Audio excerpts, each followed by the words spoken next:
Дүйнөдө алымдар, психологдор кайтыш кылып кетейин деген адам же болбосо бул дүйнөдөн көз жумуп өлөйүн деген адамдан эмнеге аттың кыласыз деп суроо берип сурашыптыр.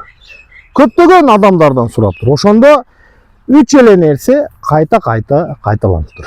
Бул биринчиси, бул дүйнөдө болгон нерселерге акчаны сарптап, организмге керектүү акчаны сарптабапмын. Ден соолугумду карабапмын. Ден соолугумду карабай, организм талыкып, зорукуп бүгүнкү күндө мына ооручан болуп жатам деп бардыгы айтыптыр. Убагында ден соолукка карабаганына көпчүлүк аттең кылыптыр. Болор нерселерди жеп, семирип, ошо ооруларды ашырып дүйнөдө, ошого бардыгы аттең кылат экен.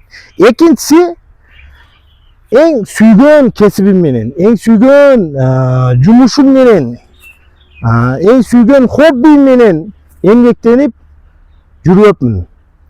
Мен болгону мажбур айлык маян алайын, акчам алып алайын, үй бүлөмдү багайын деп мажбур бир жерде отура берипмин, бир жерде иштей берипмин. 50 жыл, 40 жыл, 20 жылда ушул бир жерде күнүм өтүп кетти деп экинчиси ушул кайталанат экен. Үчүнчүсү болсо, бул дүйнөдөн өтүп кетет экенмин.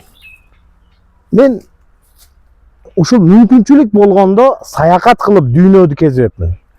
Алла Таалам жараткан ушул кооздуктан, Алла Таалам жараткан неаматтардан рахат алып жашабапмын. Саякат кылбапмын. Аттең саякат кылып койсом болмок экен. Болбос нерселерге акчаны сарптап жүрө берипмин деп үч нерсеге, анан бир нерсе жакындарым менен көбүрөөк убакыт өткөрүпмүн деген ушул аттеңни кайта айтат экен. Достор, дүйнөдө жашайт экенсиз, жакындарыңыз менен көбүрөөк, үй бүлөңүз менен, ата-энеңиз менен көбүрөөк убакыт өткөрүңүз.